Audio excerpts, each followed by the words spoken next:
Good morning, everybody here at the Ukrainian pavilion at COP30 in Berlin. Welcome to our side event organized by the Ukrainian Climate Office. This side event is a panel discussion about the topic Article 6 and the voluntary carbon market in Ukraine, green recovery and resilience for municipalities. My name is Florիan Ейкхольд. I'm supporting the Ukrainian Climate Office in carbon market topics. Let me introduce our distinguished panel. Welcome our host, Sергій Dickie from the Ukrainian Climate Office. Then we have online joining Olga Gatanzadeh from the Article 6.4 SBM. We have, unfortunately, not with us, Kasia Lewis from Ernst & Young, who also contributed to the preparation and the topics of this panel. Thanks for that. Then we have here with us Natalia Kolodova from Eco Club. Welcome, Natalia. And online, we have Mykola Kapelchek from Deputy Mayor from Khmelnytsky, a city in Ukraine. Sorry for my bad pronunciation, but you will find it on the map somewhere. And yeah, with that, and we have later joining with us Glenn Kwanaben from Jospong in Ghana, who will join a bit later. You know, it's very hectic here at COP and sometimes delays of meetings. So yeah, first I would like to thank the Ukrainian Climate Office for organizing this event and hand over to Seri to some welcome remarks. Thank you so much, Florian, and thank you for joining. Ukrainian Climate Office operates within the framework of Capacities for Climate Project, which is commissioned by Federal Ministry for Environment, Climate and Conservation and Safe under the International Climate Initiative, co-financed by the European Union and implemented by GIZ. At last year's COP, we already discussed how carbon crediting mechanism and other carbon pricing tools, including carbon taxes and ETS, may be linked, and how voluntary approaches could gradually transition into compliance-based systems at national and international levels. A corresponding policy briefing was prepared by Ukrainian Climate Office, and I hope Florian will highlight it a bit later. Today, we aim to build on this discussion, and we will focus on how Ukraine and its partners could begin to translate this potential into concrete action, in particular by connecting voluntary carbon markets and Article 6 mechanism to support green recovery and strengthen local resilience. We're grateful to our speakers for sharing their expertise on this important development. Some words regarding the Climate Office again.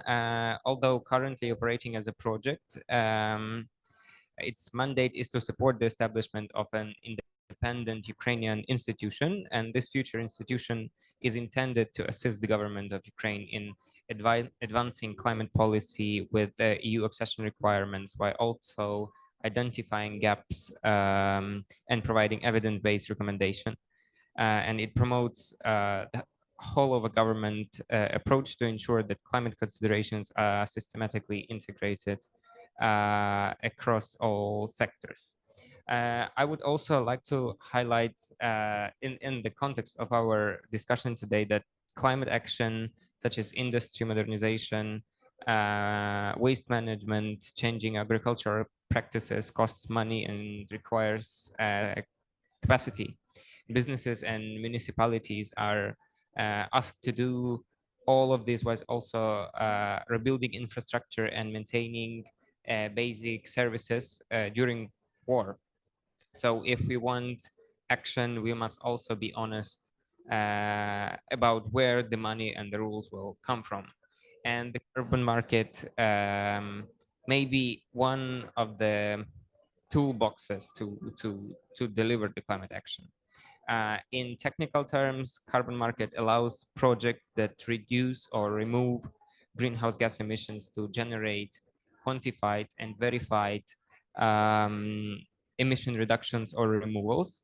These can be issued as units or credits that can be sold to buyers, either internationally under Article 6 or voluntarily, under clear rules. Good project at the carbon market is not only that is environmentally sound, but also that has conservative baselines, what emissions would be without the project, has clear monitoring, reporting, and verification system, meets additionality requirements that the project would not have happened in the same way without carbon finance. The project that also takes into account national policies, and that there is no double counting. Projects in the carbon market may be implemented in the sectors that are covered by the Ukrainian NDC. These are industry. Hope you guess. It's our industry sector, land use, land use change, and forestry sector, waste, energy. Doesn't seem that I forget something, but maybe. And we in Ukrainian Climate Office see three sectors that are particularly relevant and realistic for Ukraine in the carbon market context. That these are forestry, agriculture, and waste management.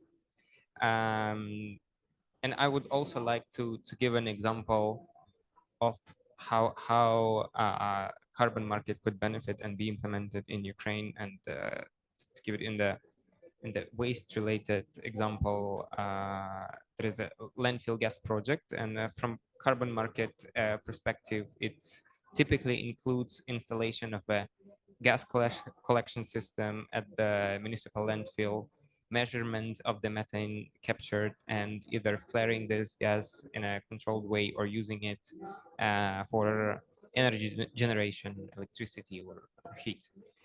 From technical perspective, these projects can generate significant emission reductions because methane has much higher global warming potential than CO2, and methodologies for such projects are well developed. And I hope Olga may mention in her intervention recent methodology that was adopted in the under the Article 6.4 of the Paris Agreement mechanism, the Paris Agreement crediting mechanism package.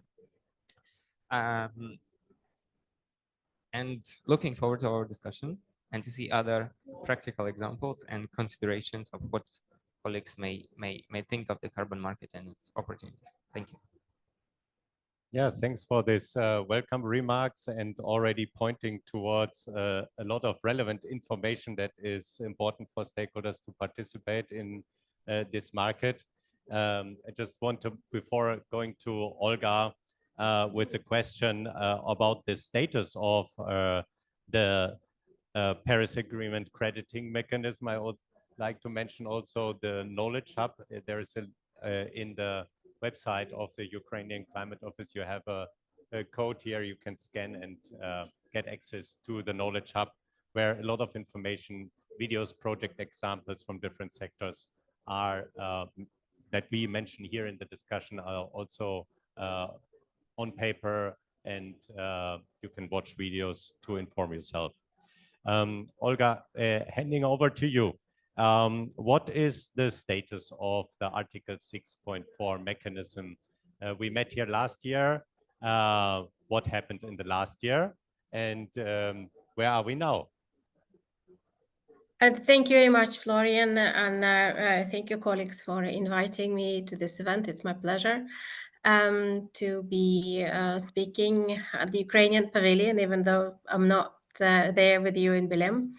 Well, we have already discussed last year that the supervisory body has prepared a full cycle, the full procedural framework for approval and preparation of projects under Article 6.4. So by the end of last year, we had, all the project approval, project consideration, all the procedural framework was already created. And then the two fundamental pieces that the supervisory body adopted at the end of last year was the methodology standard and standard on removals. So these two took 3 years to negotiate and 3 years to elaborate. So these are being discussed right now in Article 6 negotiations in Belém. Just to give you an idea, how hard it was. It took us 3 years, a bit more than 3.5 years, to actually prepare that.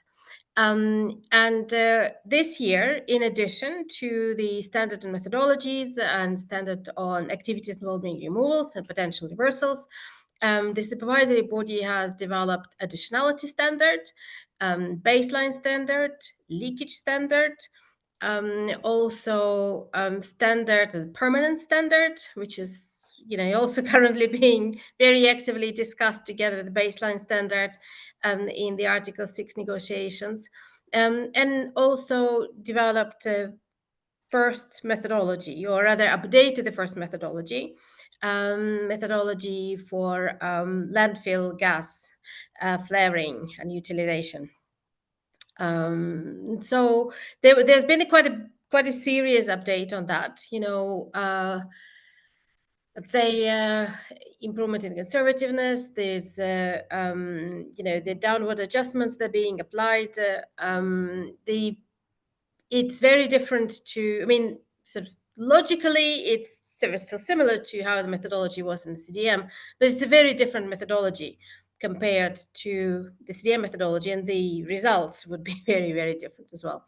It presents, of course, a very interesting opportunity for the municipalities in Ukraine, which are dealing with the landfill problems, and whether that could potentially generate revenues to help improve the situation with landfills. And there's also, of course, I think, this is the basis, right? And I think there's also potential to develop this into this methodology and something else, use this as a basis and, provide a spin-off, because the two sort of outcomes that the methodology foresees are landfill gas flaring or, use for something. And there are other ways, how emissions from landfills can be prevented. And so that hasn't yet been explored, and we haven't seen methodologies being submitted to the supervisory body. So for our Ukrainian colleagues participating, I think it's very good to, to sort of keep that in mind, right? So you don't need to be absolutely restricted, with this methodology. There's certain approaches there, and certain decisions have been made on how to quantify, the results of projects. But I think there's also can be some, blue skies thinking of, what is it's not just some simplistic, drilling of wells and collection of landfill gas, whatever it's something else, I think people should feel free to also come up with more advanced ways of dealing with landfills. Yeah, and I have no idea why I spoke in English, Florian. I think it's because of you. Я вибачаю, що через Флоріана я все це розповіла англійською, а може у нас там більшість учасників українців, то вибачайтесь. Я вибачаю за це. Ну, так же є. Back to you, Florian.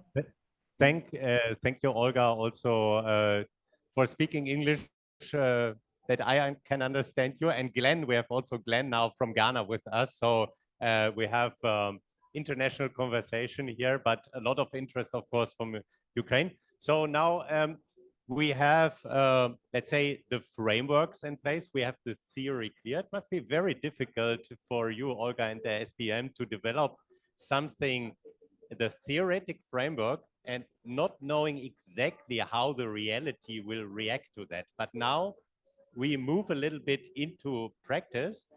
Also, I think Glenn from Ghana will later on share some experience how you used already in the municipality, in the waste context, the 6.2 mechanism, and how this test casing will then inform also the theoretic frameworks, yeah, and inspire for further development. But before of that, we go to that point, I would like to invite Natalia from Eco Club to share some presentation that highlights some aspects of your work at Eco Club. It's a pleasure to have you here and to listen to your work in Ukraine.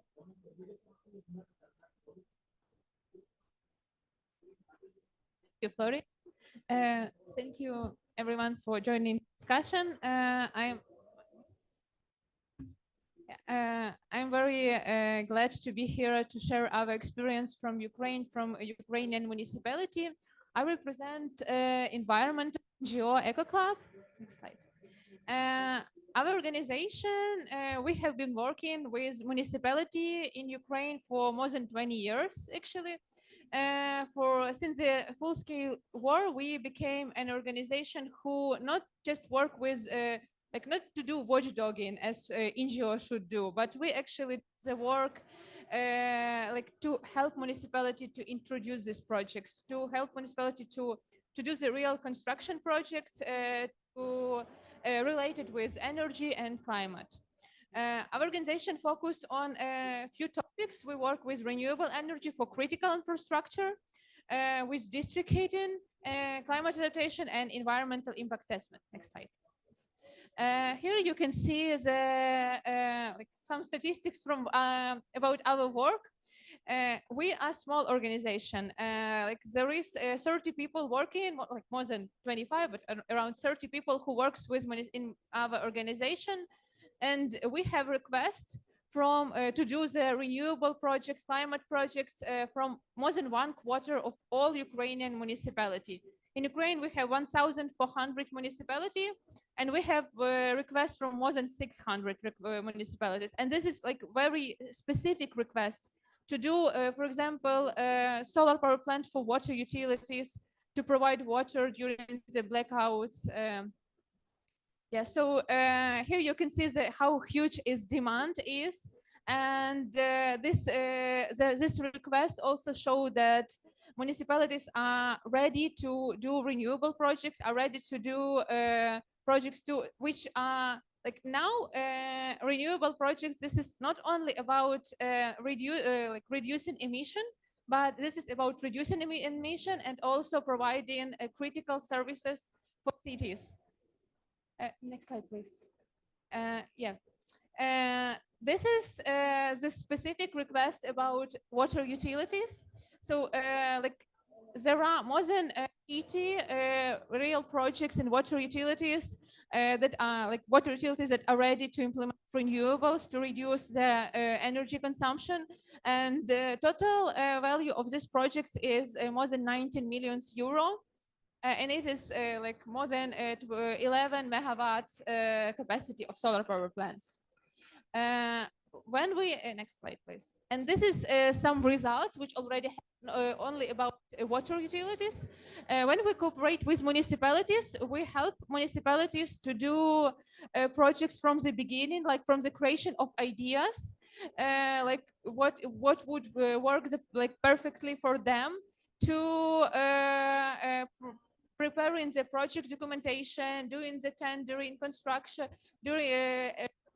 doing all necessary approval, gathering all necessary documents that municipality have to implement such measures in their objects. And we do we organize construction, we tender the construction company, and also we support municipality till the commissioning of these projects. The situation in Ukraine that municipality are ready to do such projects. There are a lot of potential there. The demand is higher than the capacity that they have to do it. The main barriers right now that there is not enough project documentation. Municipality is hard to do project documentation by themselves. They need support in that. And when there is no project documentation, it is hard to find money. And like there is no money because no project documentation, and no documentation because no money. So this is the gap. And also there are not enough capacity in municipalities, not in all municipalities. They have capacity to do these projects by themselves. That's why they work with a lot of NGOs, international organizations who support such projects. But once they start, they start to do the projects like in not like in geometrical progress. Once one organization helps them to do first pilot projects, then there is more chance that they could do these projects by themselves with their own capacity and people. Yeah, so this is the results of solar power plants that our organization constructed. So it helped to reduce 400 tons CO2 per year. This only solar power plants for water utilities. But usually in one water utilities, there could be like 10, 20 solar power plants just for one city. And this solar power plants helps not only to reduce CO2 emission, but also to provide the critical services, water in the city during power outages. We have a good and bad actually example that during the blackout in the city of Sumy, city didn't have electricity for almost 1 day, and they could provide water for people for 6 hours with this solar power plant and batteries that they have. So for right now during the war, this is renewables. This also help us to survive and to continue the regular life in the city. Yeah, thank you.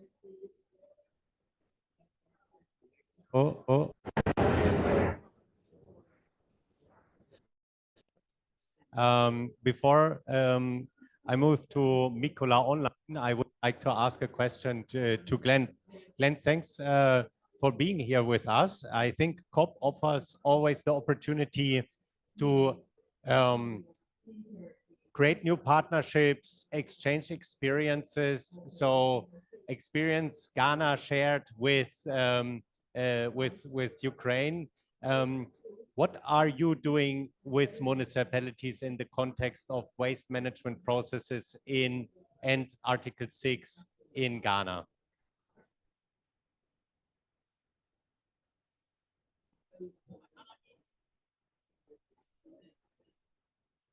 Hello, right. Thank you very much. It's an honor being here. And I want to extend my sincere gratitude to the Ukraine Pavilion and also to the GIZ for the opportunity to be here. From the Just One group of companies in Ghana, it's one of the biggest conglomerates. And our main, let me say, our main operation sits with the environmental area. That is to say, management of waste, both solid, liquid, and other kind of waste as well. With our engagement with the municipalities, it's been a long way in terms of duration. We started with the municipalities long time ago, somewhere around the year 1995. In Ghana, we started engaging the municipalities in trying to see how best we can mobilize their waste and then have a safe transportation to the most ideal treatment facilities around in the country. Now, as part of our activity, we have to understand that the waste management is not, let me say, a private business. It's basically a municipality business. However, because municipalities may not be able to run it all alone, they need partnership with the private sector. And that was the kind of vehicle the Just One group of companies embarked on. We thrive much more on the public-private partnership with the municipalities to drive the waste management activities in the country. Fast forward, in terms of understanding the space, you will need to, first of all, engage, that is stakeholder engagement, all the actors in the space, particularly right from the local government. They are somehow the local authority over the municipalities.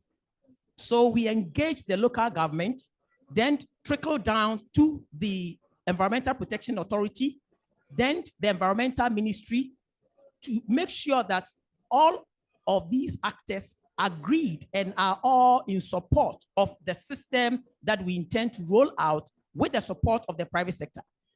So that was the kind of vehicle Just Pond deployed since the year 1995. Now, over time, we realized that it's not just enough collecting, it's not just enough transport, but it's very important to deploy a value-added system, such as integrated recycling and composting activity. And in our case, our company partnered with the government again to establish not less than 10 of the integrated recycling and compost plants in the country. We have 16 regions, but 10 of them are actively having integrated recycling and compost plant. So that in this case, most of the waste are diverted from landfills to the treatment facility, where value is added to the material. And in our case, we are able to get compost, which becomes a healthy material to help augment the soil. Again, we are able to recover recyclables like plastics, metals, paper, can, and so forth and so on. These are also raw materials that goes back into the industry. So we have off-takers for plastics, off-takers for paper, metals, and so forth and so on. And that value chain is being enhanced. And you can imagine the number of jobs that are created in the space of being able to convert something that could have ended up on the landfill into a value-added situation. The job creation alone is massive. Now, over time as well, we happen to get opportunity to leverage on the Article 6.2 framework. Ghana government in the year 2020, November, signed on with a bilateral agreement with Switzerland, followed by Sweden, and then also South Korea, and then we have the Singaporean as well, and then many other countries. Now, upon signing on to that, we realized that there is value for you in diverting the organic materials from the landfill into a treatment facility, where you use a technological-based solution to abate the emission of the methane. And so that also gave another opportunity to help now expand our activities. So in the year 2023, we got our first project authorized, which are 4 plants. And it's expected to mitigate not less than 1.5 million tons of CO2 equivalent within the year 2023 to 2030. And we are trading that the Switzerland government. And as we speak now, that particular project had matured to the point where verifiers, third-party verification has been done, and currently documents on it has been submitted to host country and that of the buying country for them to assess. And if it passes, then we can now claim credits and be able to issue out to the buying country. So the waste management value chain, to me, it's not something that must scare people, because waste is generated by people. Secondly, waste is also a resource, which is just in a transition. As generated over there, it's not supposed to end there. It must move to a system that will add value to it. And by so doing, you'll be able to now create employment, have a healthy environment, be able to abate climate issues, and then also have a sustainable city. Thank you. Thank you. Thank you very much. Very interesting. Let's move to Mikola. Mikola, thanks for connecting with us from Ukraine directly here to Berlin. Yeah, it feels a bit weird having a call from Ukraine with Berlin to solve municipal problems, but I hope this conversation will help you with your projects in your municipality. So, Mikola, what projects are you working on? Hello, it's a pleasure for me to present my city from Ukraine, pretty far away from Brazil, but online technologies make us be like see each other, and it's really cool. Thanks for opportunity to discuss very important topics, how carbon markets can become a practical tool for rebuilding Ukraine and driving long-term transformation. Khmelnytskyi is very dynamic, medium-sized city. And in the past few years, we have been consistently preparing for energy transition. The war has only strengthened our conviction in the future that the future has to be low carbon, energy secure, and resilient. Our city faces several challenges, and these challenges are familiar to all actually Ukrainian municipalities. This is district heating system and dependent on natural gas, the need to modernize the transport, public transport, high energy consumption in public and residential buildings, and also limited access to financing for comprehensive infrastructure projects. These challenges, they are not unique, but participation in the voluntary carbon market and future mechanism under Article 6 can provide an additional resources for the cities to tackle them effectively. Actually, our practical steps, we are doing already practical steps, and one of the most like the best ones that what we are doing, and probably one of the most successful ones, it's the modernizing waste management system in the city. And we are actually planning to rehabilitate our old landfill, and we already extracting the biogas from the landfill already for 7 years. And we are going to build the waste treatment plant. We are also working on the upgrading boiler houses. If we are talking about the district heating system, we are working on transforming urban transport. The city is renewing its trolley buses park fleet, and we are planning the expansion of electrical infrastructure alongside developing safe cycling roads. This is an area where contribution claim models can be highly relevant, actually. Also, we are working on improving building energy efficiency. Why carbon markets could be very and are very important for the city now? Because we clearly understand that recovery is not about rebuilding the past. It's about creating the future for Ukraine, and carbon markets allow us to attract additional financing for large infrastructure projects, because a lot of money we use right now to help our military right now. And actually, it's about also to build strong partnership with private companies interested in emissions reduction. Also, it's link municipal climate actions to national and international climate policies. For our city and cities like ours, these mechanisms are not theoretical.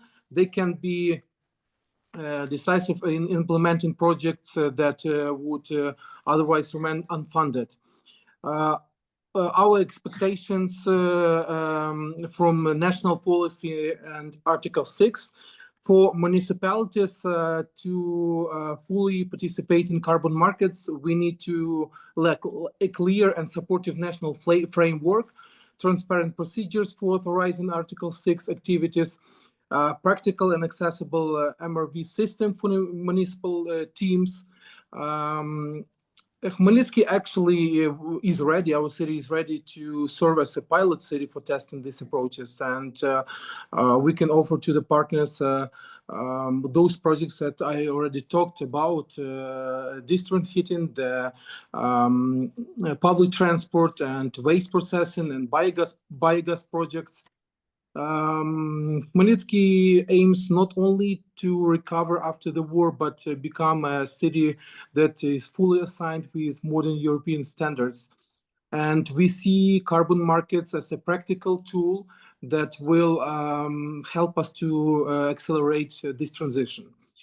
As I said, we are ready for joint projects for innovation and for sharing our experience with other Ukrainian municipalities also, and Europe and worldwide.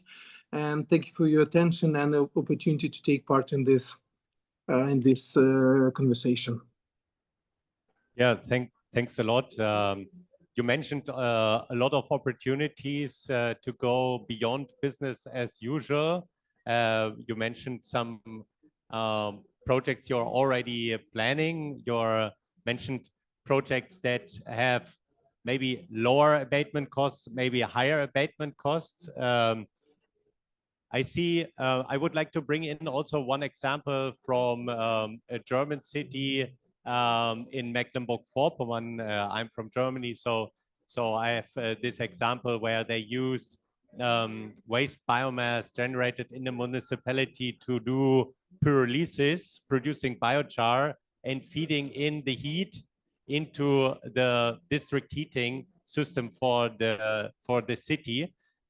This is a new technology, but you generate as a city even carbon removals with the biochar, which can then used in the context of the municipality and in the surroundings for food systems, etc. And Glenn also mentioned the circularity of materials. And but I would like now to get back to our experts, Olga and Sergey, on the carbon market. We have heard here now projects that generally are successful in the carbon market, like waste management projects, because you have huge volumes of methane that generates large amounts of credits. But we also have heard about the contribution claim model, and maybe that contributes to smaller projects with high abatement costs, where you cannot afford maybe a complete registration of the project. For example, a heat pump in a building, or energy efficiency in buildings. In order to come to volumes of emission reductions that can cover the costs of labeling and monitoring. What do you see the opportunities? Where would you maybe recommend a municipality to look into crediting system, and where would maybe the mitigation contribution model would fit better? I would like to open this discussion, Sergey, maybe first, and then Olga, if you have some thoughts to this question. Thank you, Florian. Indeed, I would like to highlight that in my intervention, I focused that projects are generating carbon credit units, and then they are transferred to buyers. And it depends if they are transferred under the voluntary carbon market. There is no need for corresponding adjustment of the countries in DC. And if they are transferred under the Article 6, they are correspondingly adjusted to the countries in DC.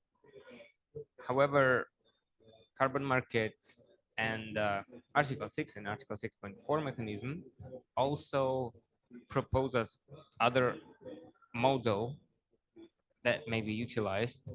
It is often called results-based finance, when units are not then supposed to be transferred, and they remain in the ownership of the developer. However, it allows to quantify those reductions and removals that are triggered by the investment. Thank you. Olga, what is your take on the transfer of units through Article 6.4, and when it would make sense for project developers to engage in this system, and when maybe simpler systems are more suitable? Well, I think, you know, which system to choose is up to the project developer, you know, the host. It's very important, you know, where, and also, you know, where the buyer is, right? Because, you know, certain buyers prefer certain channels. Right, and for example, bilateral mechanisms, for example, as in Ghana with Switzerland, it's direct. It has to be 6.2 because that's the mechanism that they have signed. The same, for example, with Japan, it has to be with the JCM, with the, you know, Japanese bilateral cooperation. Where, and then the project developer together with the host, they assess, you know, which mechanism works best for their situation, you know, considering which buyers they're considering. You know, 6.4, of course, is expected to be acceptable for any purpose. And that's, of course, the benefit, but it also can be quite difficult. You know, for example, methodologies might not be available. You know, it might take some time. So, you know, thankfully right now, there are multitudes of channels that can be used.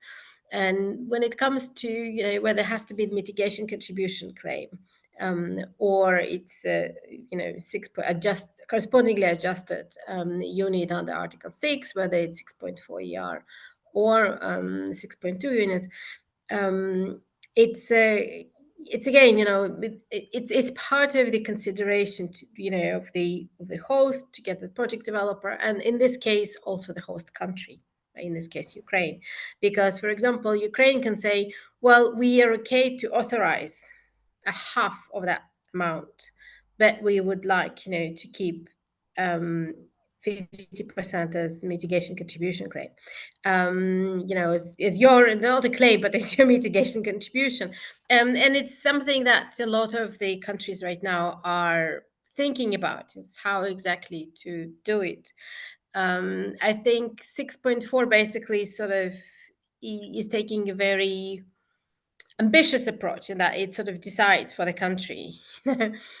Because the volume that you're going to be credited, that's reduced anyway.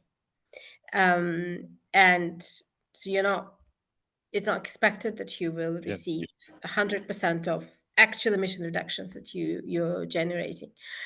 So in that sense, you know, there'll be the mitigation contribution, there'll be just basically default, although there'll be no units associated with it.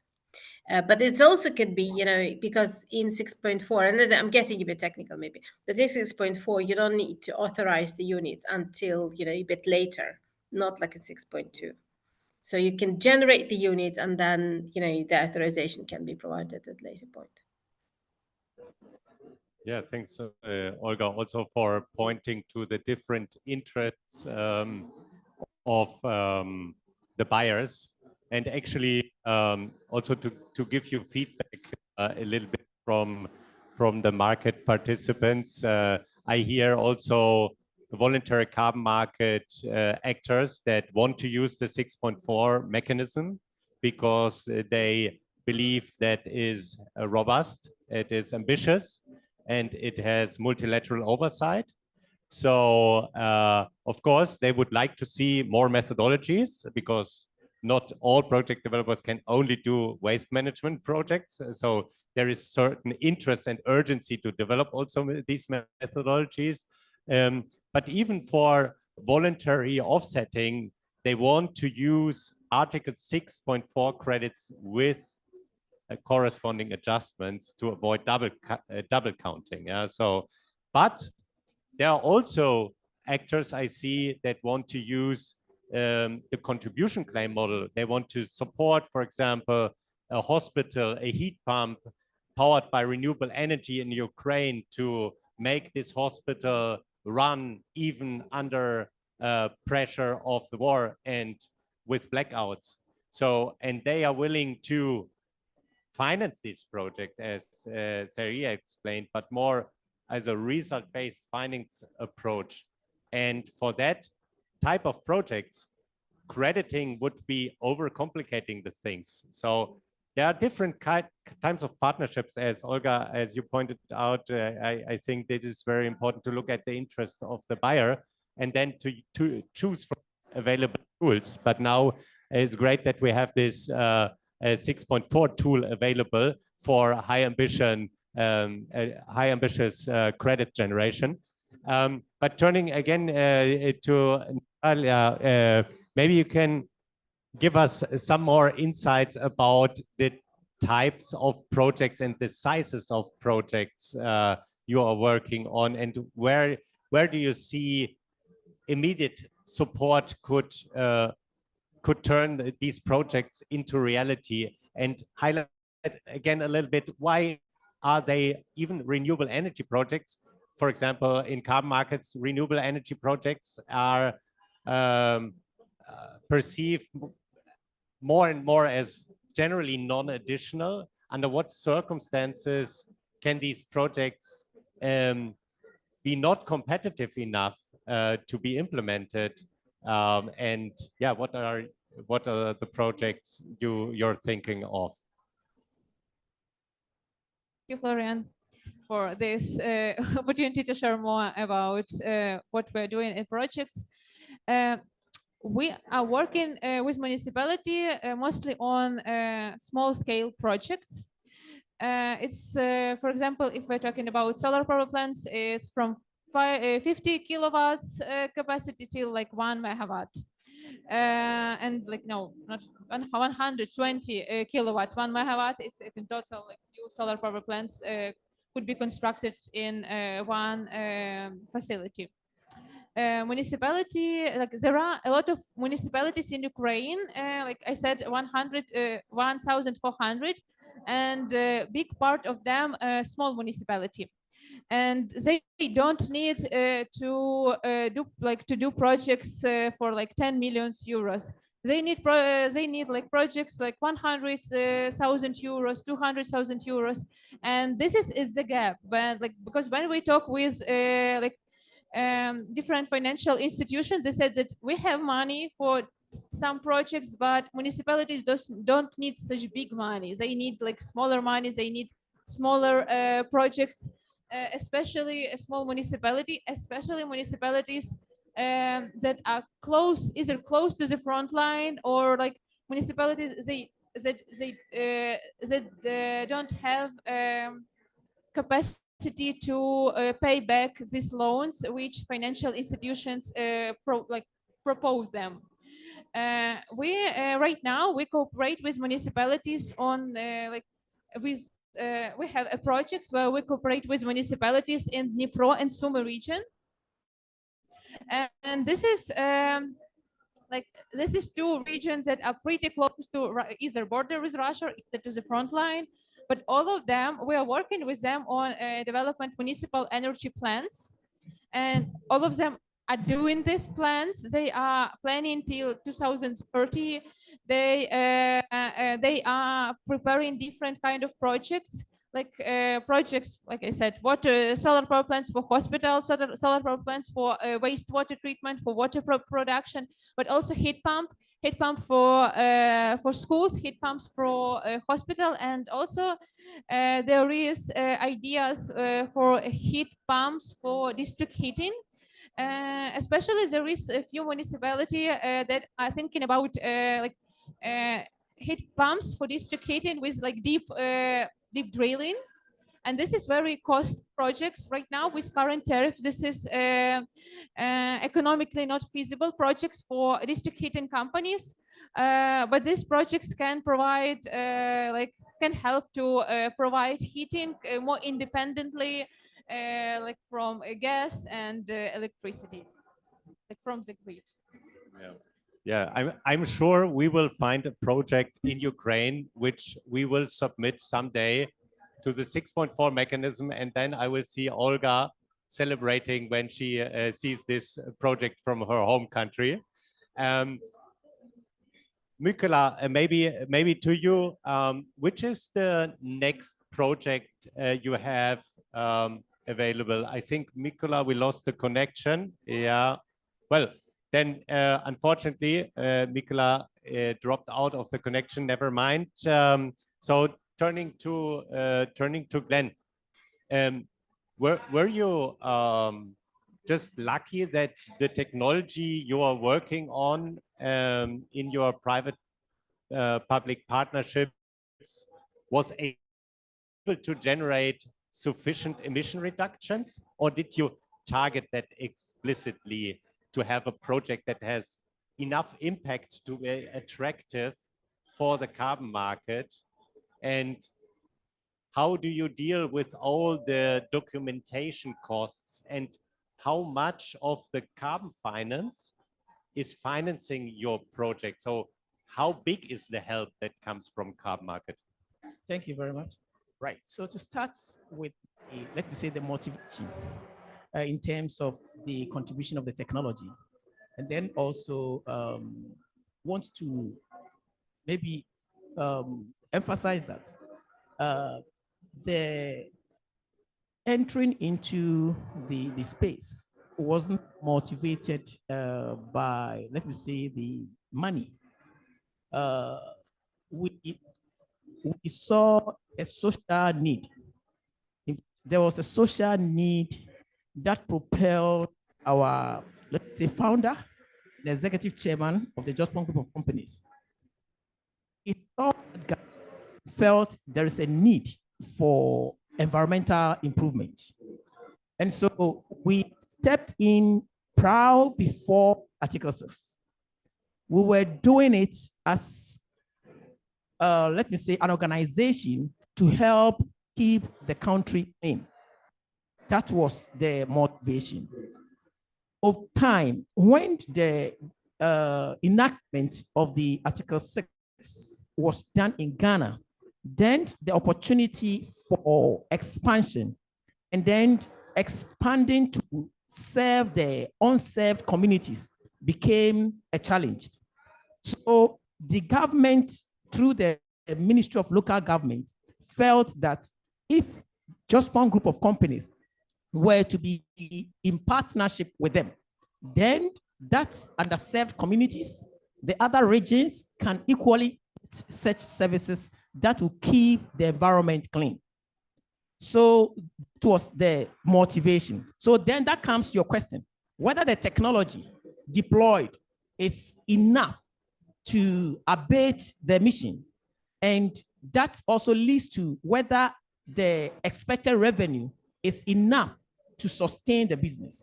Now, the technology before the enactment of the Article 6 in Ghana, we were using other very simple systems. But when the opportunity of the carbon market came, where you could rely on the credits generated to make the project sustainable, then we stepped up in getting a much more, let me say, sophisticated some way and able to do extensive capturing of organic materials in the waste streams. So that was where we deployed it. And then again, for us to be able to estimate, we used the methodology. The CDM methodology under the UNFCCC was what we used in trying to avoid methane being released. So with that methodology, it's robust enough to ensure that at least you are able to have a very fair estimation that will now lead to your documentation. So we had to find a way of investing into the situation, like setting up the facility. And then partnership is key here. We went into partnership with the United Nations Development Program, UNDP, in Ghana to help us develop the methodology. In part, also in collaboration with the EPA, that is the Environmental Protection Authority of Ghana. They have an office there, that is the Carbon Market Office. That is basically an office that supports the private sector to do maybe projects that are within the space. So we went through this, not that cheap, not that easy as well. However, because of the passion to help mitigate the environmental issues, we were not scared. The help of UNDP, EPA, Ministry of Environment of Ghana, we were able to overcome all the hurdles in the documentation. all the way through validation, third-party validation, and then passed. Then leads to authorization, where both countries that were interested of the business authorized it. So the process is not that simple, it's not that cheap, and it's not that easy. However, being motivated by ensuring that we have an environment free of methane, we have to go through. Now, looking at the outcomes, it was estimated that 4 facilities in 4 regions are going to help us mitigate about 1.5 million tons of CO equivalent by the year 2030. Currently, we are still implementing it. The first cycle of verification has been done. The expected outcome is yet to be published.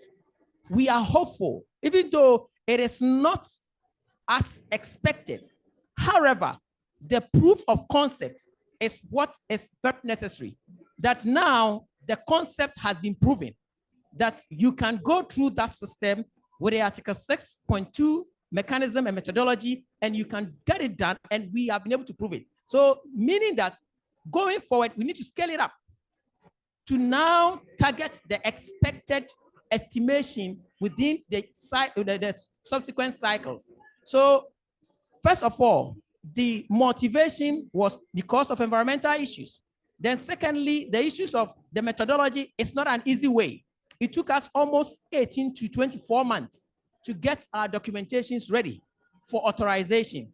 And that is worth noting. And then again, the expected emission reduction, the first cycle may not necessarily achieve it.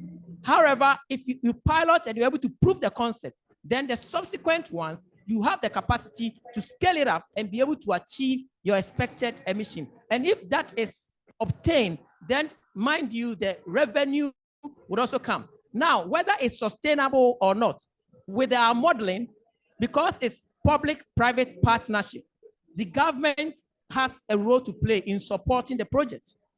The ITMOS revenue has a role to play in supporting the project. And the project developer also has a role to play in supporting the project. So it's more or less 3 hands in one basket, ensuring that the project is sustainable. Imagine one hand is off. It's going to be a burden on the 2 hands. So the hand of the ITMOS revenue or the credit revenue is very, very necessary, just so the burden on government will be less. The burden on the project developer will also be less. And then together, they'll be able to drive towards the environmental integrity that is needed. Thank you. Glenn, that was a great pitch for additionality argumentation. Thanks for that. So I learned, yes, there are gaps in Ukraine. There is a lot of demand, but I learned also from you, Glenn, that carbon markets can accelerate good concepts. So yeah, let's keep this in mind. Thanks for this inspiring panel. Thanks, Olga, for being here with us online. And to Mikola, of course, I wish him good luck as deputy mayor of his city to hopefully use these instruments in the right way. Yeah, Natalia, I wish you all the best with your project. Thanks in the name of all the municipalities for the support of your NGO. And Sergey from the Ukraine Climate Office, thanks for providing all the independent tools and support for stakeholders. And yeah, with that, I would like to close the panel. Thanks for being with us.